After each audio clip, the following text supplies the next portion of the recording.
Kalvin Phillips has been playing centre-back for Manchester City this pre-season in the US, with impressive displays against Enzo Maresca's Chelsea and Hansi Flick's Barcelona, catching the eye with his excellent passing range and composure with the ball at his feet. Today let's talk on why he's excelling here, why this might be a better suit from the midfield, his skill set, his future, and whether he could actually become a centre-back. Now, whether this is a Pep Guardiola experiment or the lack of first team players back from international duty, who knows, but Phillips is looking much more suited to this role, and here's why.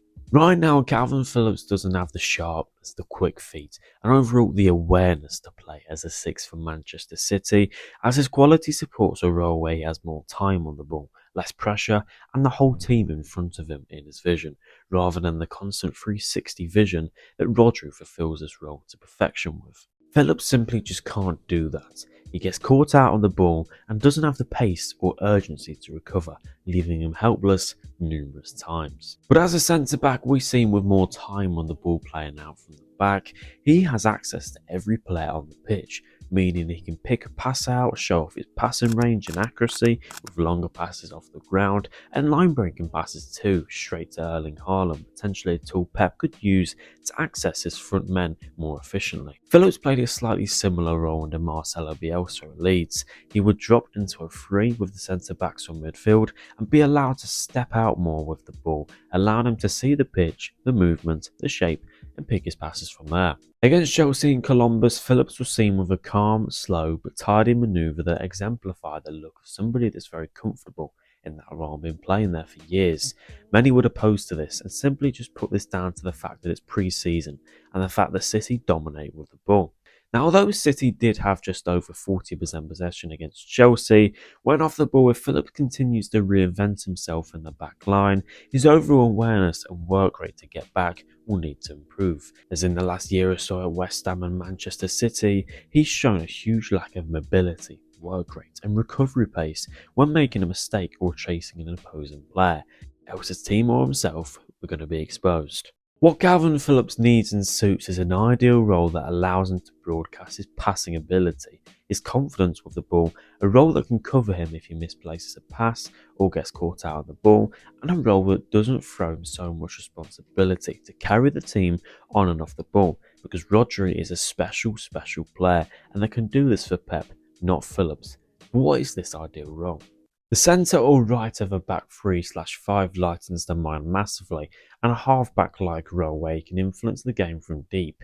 In a back three, Phillips would have those next to him that would share the recovery pace in a worst-case scenario if it was a sudden transition, but also two players that can stretch the opposition shape more and access the wing-backs. On the right side of a back three, Phillips would be able to spray passes inwards to the forward men, plus the wing-back, but also dictate possession and tempo with the pivots and those next to him.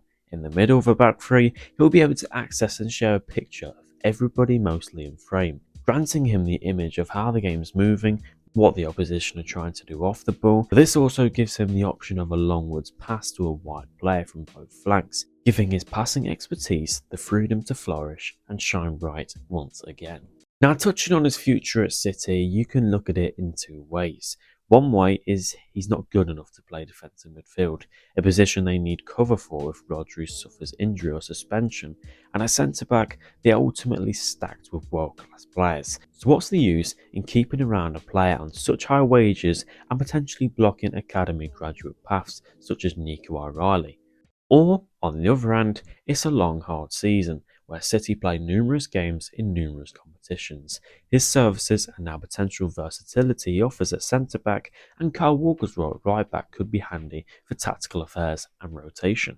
But for me, potentially, if he can't find game time, a pathway, and overall success at Manchester City like others did when they had a bad start to their City careers, then he should leave for a European top club such that the chance comes his way, such as Antonio Conte's Napoli, or Thiago Motta's Juventus, or Diego Simeone's Atletico Madrid, somewhere where he suits their style of play and can reinvent himself if the opportunity comes. So to answer the question, could Kalvin Phillips become a high-level centre-back and make the transition from midfield to defence?